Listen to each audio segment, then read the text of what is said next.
Hi hello friends, welcome back to my channel middle class life style. ಇವತ್ತಿನ ಈ ವ್ಲಾಗ್ನ ಶುರು ಮಾಡ್ತಾ ಇದ್ದೀನಿ. ಇವತ್ತಿನ ವ್ಲಾಗಲ್ಲಿ ನವರಾತ್ರಿಯ 7ನೇ ದಿವಸ ಕಾಳರಾತ್ರಿ ದೇವಿಯನ್ನು ನಮ್ಮ ಮನೆಯಲ್ಲಿ ನಾನು ಯಾವ ರೀತಿ ಪೂಜೆ ಮಾಡಿದೆ ಅನ್ನೋದನ್ನು ನಿಮ್ಮ ಜೊತೆ ಶೇರ್ ಮಾಡ್ಕೊಳ್ತಾ ಇದ್ದೀನಿ. ಹಾಗಾದರೆ ಇನ್ಯಾಕೆ ತಡ, ಬನ್ನಿ ವ್ಲಾಗನ್ನು ಶುರು ಮಾಡೋಣ. ಇವತ್ತು ಬೆಳಗ್ಗೆನೇ ಇದ್ದು ಮನೆಯೆಲ್ಲ ಕ್ಲೀನ್ ಮಾಡಿ, ಹಾಗೆ ಮನೆ ಹೊರಗಡೆ ಬಾಲ್ಕನಿನೂ ಕೂಡ ನೀಟಾಗಿ ಗುಡಿಸಿ ಒರೆಸಿ ಹೊಸ್ತಿಲನ್ನೆಲ್ಲ ತೊಳೆದು ಅರ್ಶಿನ ಕುಂಕುಮ ಇಟ್ಟು ರಂಗೋಲಿ ಎಲ್ಲ ಹಾಕಿದ್ದಾಯಿತು. ಹಾಗೆ ಮನೆ ಮುಂದೆನೂ ಕೂಡ ರಂಗೋಲಿ ಹಾಕಿ ಅದಕ್ಕೆ ಬಣ್ಣ ತುಂಬಿಸಿದ್ದೆಲ್ಲ ಆಗಿದೆ. ಆದರೆ ಅದನ್ನು ಯಾವುದೂ ತೋರಿಸೋದಕ್ಕಾಗಲಿಲ್ಲ, ಯಾಕಂದರೆ ಸ್ವಲ್ಪ ಬ್ಯುಸಿ ಆಗಿದ್ವಿ ಬೆಳಗ್ಗೆ, ಹಾಗಾಗಿ. ಇನ್ನು ಈ ವರ್ಷ ನವರಾತ್ರಿಯ 7ನೇ ದಿವಸ ಕಿತ್ತಳೆ ಬಣ್ಣದ ಬಟ್ಟೆಯನ್ನು ಧರಿಸಿ ಪೂಜೆ ಮಾಡಬೇಕು. ಹಾಗಾಗಿ ಇವತ್ತು ಆರೆಂಜ್ ಕಲರ್ದು ಒಂದು ಸೆಮಿ ಸಿಲ್ಕ್ ಸ್ಯಾರಿಯನ್ನು ಹಾಕ್ಕೊಂಡು ಬಂದಿದ್ದೀನಿ. ಇದು ಕಂಚಿಯಿಂದ ತೊಗೊಂಡು ಬಂದಂಥ ಸ್ಯಾರಿ. ಇದು ಪೋಚಂಪಲ್ಲಿ ಸ್ಯಾರಿ ಅಂತ ಹೇಳ್ಬೋದು. ಅಷ್ಟೊಂದು ಪೋಚಂಪಲ್ಲಿ ಅಂತ ಗೊತ್ತಾಗಲ್ಲ ಈ ಸ್ಯಾರಿ, ಬಟ್ ತುಂಬಾ ಇಷ್ಟ ಆಗಿ ಕಾಂಬಿನೇಷನ್ ತೊಗೊಂಡು ಬಂದಿದ್ದಂಥದ್ದು. ಸೀರೆ ತುಂಬ ಸಿಂಪಲ್ ಆಗಿದ್ದರಿಂದ ಬ್ಲೌಸ್ನ ಸ್ವಲ್ಪ ವರ್ಕ್ ಮಾಡಿಸಿದ್ದೀನಿ. ಇನ್ನು ಇವತ್ತು ಪೂಜೆಗೆ ಬೆಲ್ಲದಿಂದ ಮಾಡಿರೋಂಥ ನೈವೇದ್ಯವನ್ನು ರೆಡಿ ಮಾಡ್ಕೋಬೇಕು. ಹಾಗಾಗಿ ಇವತ್ತು ಪೊಂಗಲ್ ಮಾಡೋಣ. ದೇವರ ನೈವೇದ್ಯಕ್ಕೂ ಆಗುತ್ತೆ, ಜೊತೆಗೆ ನಮಗೆ ಬೆಳಗ್ಗೆ ಬ್ರೇಕ್ಫಾಸ್ಟ್ಗೂ ಆಗುತ್ತೆ ಅಂತ ಬೇಳೆ ಹಾಗೆ ಅಕ್ಕಿ ಎರಡನ್ನೂ ಕೂಡ ಸ್ವಲ್ಪ ಜಾಸ್ತಿನೇ ತೊಗೊಂಡು ಅದನ್ನು ಚೆನ್ನಾಗಿ ತೊಳೆದು ಕುಕ್ಕರಲ್ಲಿ ಇವಾಗ ಒಂದು 4 ವಿಷಿಲ್ ಕೂಗಿಸ್ಕೋತಾ ಇದ್ದೀನಿ. ಖಾರ ಪೊಂಗಲ್ ಹಾಗೆ ಸಿಹಿ ಪೊಂಗಲ್ ಎರಡಕ್ಕೂ ಕೂಡ ಒಂದೇ ಸಲ ನಾನು ಕೂಗಿಸ್ಬಿಡ್ತೀನಿ. ಸಿಹಿ ಪೊಂಗಲ್ನ ಜಾಸ್ತಿ ಯಾರೂ ತಿನ್ನೋದಿಲ್ಲ, ಹಾಗಾಗಿ ಸ್ವಲ್ಪ ನೈವೇದ್ಯಕ್ಕೆ ಎಷ್ಟು ಬೇಕೋ ಅಷ್ಟನ್ನು ಮಾತ್ರನೇ ಮಾಡಿಕೊಂಡು ಇನ್ನು ಮಿಕ್ಕಿರೋದನ್ನು ಖಾರ ಪೊಂಗಲ್ ಮಾಡ್ಕೊತೀನಿ. ಕುಕ್ಕರ್ ಕೂಗೋಷ್ಟರಲ್ಲಿ ನಾನಿಲ್ಲಿ ಹೊಸ್ತಿಲ್ ಪೂಜೆ ಹಾಗೆ ತುಳಸಿ ಪೂಜೆನ ಮುಗಿಸ್ಕೊಂಬಿಡೋಣ ಅಂತ ಹೇಳಿ ಬಂದಿದ್ದೀನಿ. ಇವಾಗ ರಂಗೋಲಿ ನೋಡ್ತಾ ಇರ್ಬೋದು, ತುಂಬ ಸಿಂಪಲ್ಲಾಗಿ ಒಂದು ದೊಡ್ಡದಾಗಿರೋವಂಥ ಕಮಲ ಹಾಕ್ಕೊಂಡಿದ್ದೀನಿ. ಬೆಳಗ್ಗೆ ಹೊಸ್ತಿಲ್ ತೊಳೆದು ಅರ್ಶಿನ ಕುಂಕುಮ ಇಟ್ಟು ರಂಗೋಲಿ ಹಾಕೋ ಟೈಮಲ್ಲೇ ನಾನು ದೀಪಗಳಿಗೆ ಬತ್ತಿ ಸರಿ ಮಾಡಿಕೊಂಡು ಅದಕ್ಕೆ ಎಣ್ಣೆ ಎಲ್ಲ ಹಾಕಿಟ್ಕೊಂಡಿರ್ತೀನಿ. ಇವಾಗ ಜಸ್ಟ್ ದೀಪಗಳನ್ನು ಹಚ್ಚಿ ಅಗರಬತ್ತಿಯಿಂದ ಧೂಪ ಮಾಡಿ ಪೂಜೆ ಮಾಡೋದಷ್ಟೇ. ಇನ್ನು ಇವತ್ತು ಆರೆಂಜ್ ಕಲರ್ ಬಟ್ಟೆಯನ್ನು ಹಾಕ್ಕೊಂಡು ಪೂಜೆ ಮಾಡಬೇಕಾಗಿತ್ತಲ್ಲ, ಹಾಗಾಗಿ ಸ್ವಲ್ಪ ಕಮಲನ್ನು ಕೂಡ ಆರೆಂಜ್ ಕಲರ್ ಶೇಡಲ್ಲೇ ಮಾಡಿದ್ದೀನಿ. ಇನ್ನು ಸಾಮಾನ್ಯವಾಗಿ ನವರಾತ್ರಿಯ 7ನೇ ದಿವಸ ಕಾಳರಾತ್ರಿ ದೇವಿಯನ್ನು ಪೂಜೆ ಮಾಡ್ತೀವಿ. ಕಾಳರಾತ್ರಿ ದೇವಿ ಪೂಜೆ ದಿವಸನೇ ಸರಸ್ವತಿ ಪೂಜೆ ಪ್ರತಿ ವರ್ಷ ಕೂಡ ಮಾಡ್ತಾ ಇದ್ವಿ. ಆದರೆ ಈ ವರ್ಷ ನವರಾತ್ರಿಯ 11 ದಿವಸ ಬಂದಿರೋದ್ರಿಂದ ನವರಾತ್ರಿಯ 8ನೇ ದಿವಸ ಸರಸ್ವತಿ ಪೂಜೆಯನ್ನು ಮಾಡಬೇಕಾಗತ್ತೆ. ಅಂದರೆ ನಾಳೆ ಸರಸ್ವತಿ ಪೂಜೆಯನ್ನು ಮಾಡಬೇಕು. ಇವಾಗ ಹೊಸ್ತಿಲ ಹತ್ರ ತುಳಸಿ ಹತ್ರ ಎಲ್ಲ ದೀಪ ಹಚ್ಚಿ ಪೂಜೆಯನ್ನು ಮಾಡಿದ್ದಾಗಿದೆ. ನೋಡಿ ಎಷ್ಟು ಚೆನ್ನಾಗಿ ಕಾಣಿಸ್ತಾ ಇದೆ. ಸಿಂಪಲ್ಲಾಗಿ ಆಗಿದ್ರೂ ಕೂಡ ರಂಗೋಲಿ ಆ ಕಮಲದಲ್ಲೇ ಅಮ್ಮನವ್ರಿದ್ದಾರೇನೋ ಅಂತ ಅನಿಸುತ್ತೆ, ಅಷ್ಟೊಂದು ಖುಷಿ ಆಗುತ್ತೆ ನೋಡ್ತಾ ಇದ್ರೆ. ಇನ್ನು ನಾನಿಲ್ಲಿ ಹೊಸ್ತಿಲು ತುಳಸಿ ಪೂಜೆ ಎಲ್ಲ ಮುಗಿಸಿ ಹೋಗೋಷ್ಟರಲ್ಲಿ ಕುಕ್ಕರ್ ಕೂಲ್ ಡೌನ್ ಆಗಿರುತ್ತೆ. ಹಾಗೆ ಬೆಲ್ಲನೂ ಕೂಡ ಸ್ವಲ್ಪ ನಾನು ಕಾಯಿಸೋದಕ್ಕಿಟ್ಟಿದ್ದೆ, ಯಾಕಂದರೆ ಬೆಲ್ಲದಲ್ಲಿ ಧೂಳು ಹಾಗೆ ಕಬ್ಬಿನ ಚೂರು ಕಸ ಕಡ್ಡಿ ಎಲ್ಲ ಕೆಲವೊಂದು ಸಲ ಸೇರಿಕೊಂಡಿರುತ್ತೆ. ಹಾಗಾಗಿ ಬೆಲ್ಲನ ನಾವು ಕರಗಿಸ್ಬಿಟ್ಟು ಹಾಕೋಬೇಕಾಗತ್ತೆ.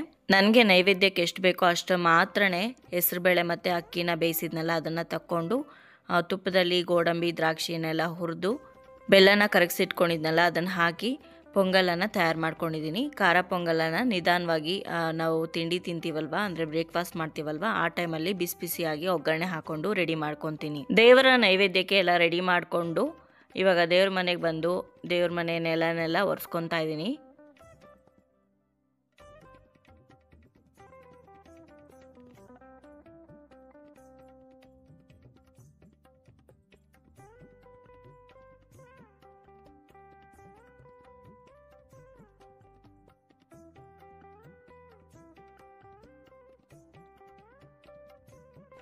ದೇವ್ರ ಮನೆನ ಕ್ಲೀನ್ ಮಾಡ್ಕೊಂಡಿದ್ದ ನಂತರ ಮಡ್ಲಕ್ಕಿಲಿ ನೆನ್ನೆ ಇಟ್ಟಿರೋಂಥ ಹಣ್ಣನ್ನು ತೆಗೆದು ಇವತ್ತು ಬಾಳೆಹಣ್ಣನ್ನು ಇಟ್ಟಿದ್ದೀನಿ ನೈವೇದ್ಯಕ್ಕೆ ಅಥವಾ ಮಡ್ಲಕ್ಕಿಗೆ. ಹಾಗೆ ಇವಾಗ ದೇವ್ರಿಗೆ ಇಟ್ಟಿರೋಂಥ ನೆನ್ನೆ ಹಳೆ ಹೂಗಳನ್ನೆಲ್ಲ ತೆಗಿತಾ ಇದ್ದೀನಿ. ಇನ್ನು ದೀಪಗಳಿಗೆ ಬತ್ತಿಯನ್ನು ಸರಿ ಮಾಡಿ ದೀಪಗಳಿಗೆ ಎಣ್ಣೆಯನ್ನು ಹಾಕ್ಕೊಂಡು ಹಾಗೆ ತುಪ್ಪದ ಆರತಿ ಮಾಡೋದಕ್ಕೆ ಅದನ್ನು ಕೂಡ ಪ್ಲೇಟ್ ರೆಡಿ ಮಾಡ್ಕೊತಾ ಇದ್ದೀನಿ. ನವರಾತ್ರಿಯ 7ನೇ ದಿವಸ ಕಾಳರಾತ್ರಿ ದೇವಿಯನ್ನು ಪೂಜೆ ಮಾಡ್ತೀವಿ ಅಂತ ಹೇಳಿದ್ನಲ್ವ. ಕಾಳರಾತ್ರಿ ದೇವಿಗೆ ಅತ್ಯಂತ ಪ್ರಿಯವಾಗಿರುವಂಥ ಹೂವು ಅಂದರೆ ಅದು ಪಾರಿಜಾತ ಹೂವು. ಪಾರಿಜಾತ ಹೂವು ಇವತ್ತು ಇಷ್ಟು ಹೂವು ಸಿಕ್ಕಿದೆ ನಮ್ಮ ಗಿಡದಲ್ಲಿ, ಜಾಸ್ತಿ ಹೂವು ಸಿಕ್ಕಿಲ್ಲ. ಲಾಸ್ಟ್ ಟೈಮು ನಮ್ಮ ಪರಿಚಯದವ್ರ ಮನೆಯಿಂದ ಸ್ವಲ್ಪ ಪಾರಿಜಾತ ಹೂವು ಜಾಸ್ತಿನೇ ತೊಗೊಂಡು ಬಂದು ಅದನ್ನು ಪೋಣಿಸಿ ಹಾರ ಮಾಡಿ ದೇವಿಗೆ ಹಾಕಿದ್ದೆ. ಆದರೆ ಈ ಸಲ ಜಾಸ್ತಿ ಸಿಕ್ಕಿಲ್ಲ, ಸ್ವಲ್ಪ ಸಿಕ್ಕಿದೆ. ಹಾಗಾಗಿ ದೇವ್ರ ಫೋಟೋ ಅಂದರೆ ದೇವ್ರ ಪಾದದ ಹತ್ರ ಆ ಹೂಗಳನ್ನು ಹಾಕ್ಬಿಡ್ತೀನಿ. ಬೇರೆ ಹೂಗಳಿಂದ ಅಲಂಕಾರ ಮಾಡ್ಬೋದು ಸಿಗದೇ ಇದ್ದಂಥ ಪಕ್ಷದಲ್ಲಿ. ಅಂದರೆ ಇವಾಗ 9 ದಿವಸಗಳು ಒಂದೊಂದು ದಿವಸ ಒಂದೊಂದು ಹೂ ಹೇಳಿರ್ತೀವಲ್ವ, ದಾಸವಾಳ, ಸೇವಂತಿಗೆ, ಮಲ್ಲಿಗೆ, ಸಂಪಿಗೆ, ಕಮಲ ಈ ರೀತಿ. ಅದರಲ್ಲಿ ಯಾವುದಾದ್ರೂ ಒಂದು ಹೂವನ್ನು ಇಟ್ಟು ನೀವು ಅಲಂಕಾರ ಮಾಡ್ಬೋದು ಸಿಗದೇ ಇದ್ದಂಥ ಪಕ್ಷದಲ್ಲಿ. ಲಾಸ್ಟ್ ಇಯರ್ ನವರಾತ್ರಿ ಟೈಮಲ್ಲಿ ವಾಟರ್ ಲಿಲ್ಲಿ ಅಂದರೆ ನಮ್ಮ ತಾವರೆ ಹೂಗಳು ಹಾಗೆ ಸಂಪಿಗೆ ಹೂಗಳು ಸಿಕ್ಕಾಪಟ್ಟೆ ಚೆನ್ನಾಗಿ ಬಿಟ್ಟಿತ್ತು ನಮ್ಮ ತೋಟದಲ್ಲಿ. ಆದರೆ ಈ ಸಲ ಒಂದೇ ಒಂದು ಸಂಪಿಗೆ ಹೂವನ್ನು ಇಲ್ಲ, ಹಾಗೆ ಒಂದೇ ಒಂದು ವಾಟರ್ ಲಿಲ್ಲಿನೂ ಕೂಡ ಇಲ್ಲ. ಆದರೆ ದಾಸವಾಳ ಮಾತ್ರ ತುಂಬಾ ಜಾಸ್ತಿ ಬಿಡ್ತಾ ಇದೆ, ಸೇವಂತಿಗೆ ಕೂಡ ಚೆನ್ನಾಗಿ ಬಿಟ್ಟಿದೆ. ಹಾಗಾಗಿ ಕೆಲವೊಂದು ಸಲ ಯಾವ ಹೂವು ಸಿಗುತ್ತೋ ಅದೇ ಹೂವನ್ನ ನಾವಿಟ್ಟು ಪೂಜೆಯನ್ನು ಮಾಡಬೇಕಾಗತ್ತೆ. ಇದು ಬೇಕೇ ಬೇಕು ಅಂತ ಹುಡ್ಕೊಂಡು ಹೋಗೋ ಅಂಥ ಪರಿಸ್ಥಿತಿ ಬರಬಾರ್ದು. ಪೂಜೆಗೆ ಇವಾಗ ಆಲ್ಮೋಸ್ಟ್ ರೆಡಿ ಆಗಿದೆ, ಪೂಜೆಯನ್ನು ಶುರು ಮಾಡೋಣ.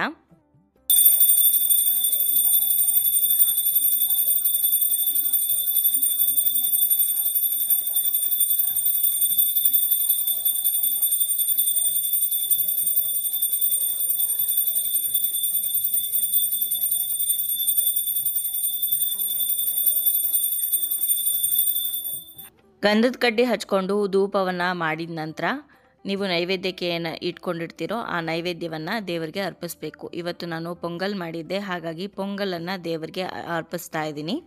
ನೈವೇದ್ಯ ಆದ ನಂತರ ಮಹಾಮಂಗಳಾರತಿಯನ್ನು ಮಾಡಬೇಕು, ಕರ್ಪೂರವನ್ನು ಹಚ್ಕೊಂಡು.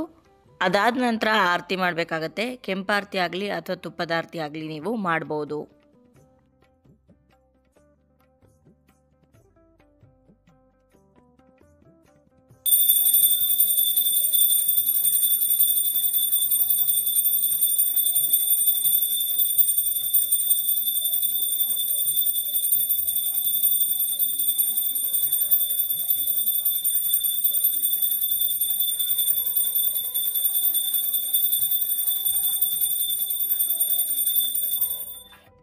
ಮಹಾಮಂಗಳಾರತಿಯನ್ನು ದೇವರಿಗೆ ಮಾಡಿ ಅನಂತರ ಹೊಸ್ತಿಲು ತುಳಸಿ ಪೂಜೆಗೂ ಕೂಡ ಮಾಡಿ ಮನೆಯಲ್ಲಿರೋವಂಥವ್ರಿಗೆಲ್ಲ ಆರತಿ ಕೊಟ್ಟು ನೀವು ಕೂಡ ಆರತಿಯನ್ನು ತಗೊಂಡು ಅನಂತರ ಪ್ರದಕ್ಷಿಣೆ ಹಾಕಿ ನಮಸ್ಕಾರ ಮಾಡ್ಕೊಬೇಕು.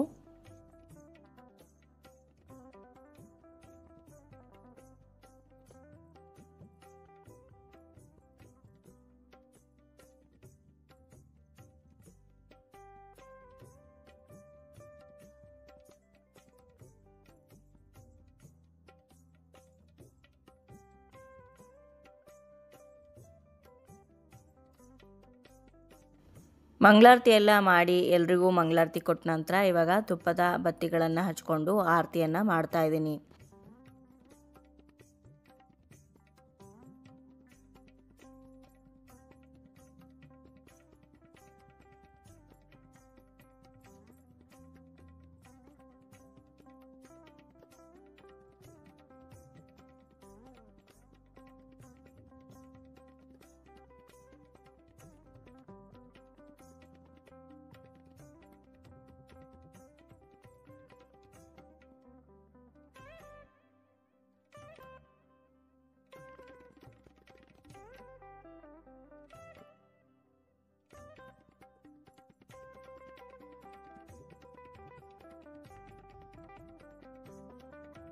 ಸೊ ಈ ರೀತಿಯಾಗಿ ನಮ್ಮ ಮನೆಯ ನವರಾತ್ರಿಯ 7ನೇ ದಿವಸ ಕಾಳರಾತ್ರಿ ದೇವಿಯ ಪೂಜೆ ಮಾಡಲಾಯಿತು.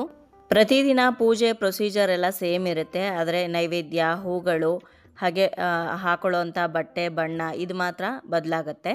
ಇನ್ನು ಬೆಳಗಿನ ಪೂಜೆ ಈ ರೀತಿ ಆದರೆ ಸಂಜೆ ಪೂಜೆ ಪಾರಾಯಣ ಅರ್ಚನೆ ಮಾಡೋವಂಥದ್ದು ಇರುತ್ತೆ. ಸೊ ಇವತ್ತಿನ ಈ ವ್ಲಾಗ್ನ ನಾನು ಇಲ್ಲಿಗೆ ಮುಗಿಸ್ತಾ ಇದ್ದೀನಿ. ವ್ಲಾಗ್ ನಿಮ್ಮೆಲ್ಲರಿಗೂ ಇಷ್ಟ ಆಗಿರ್ಬೋದು ಅಂತ ಭಾವಿಸ್ತೀನಿ. ಇಷ್ಟ ಆಗಿದ್ರೆ ಲೈಕ್ ಮಾಡಿ, ಬೇರೆಯವ್ರಿಗೂ ಕೂಡ ಶೇರ್ ಮಾಡಿ, ಹಾಗೆ ನಿಮ್ಮ ಅನಿಸಿಕೆ ಅಭಿಪ್ರಾಯವನ್ನು ಖಂಡಿತವಾಗ್ಲೂ ಕಮೆಂಟ್ ಮುಖಾಂತರ ಬರೆದು ತಿಳಿಸಿ. ಮತ್ತೊಂದು ಇಂಟ್ರೆಸ್ಟಿಂಗ್ ವ್ಲಾಗ್ ಜೊತೆಗೆ ನಿಮ್ಮನ್ನ ಮತ್ತೆ ಭೇಟಿ ಆಗ್ತೀನಿ. ಅಲ್ಲಿಯವರೆಗೂ ಧನ್ಯವಾದಗಳು. ಲೋಕ ಸಮಸ್ತ ಸುಖಿನೋ ಭವಂತು.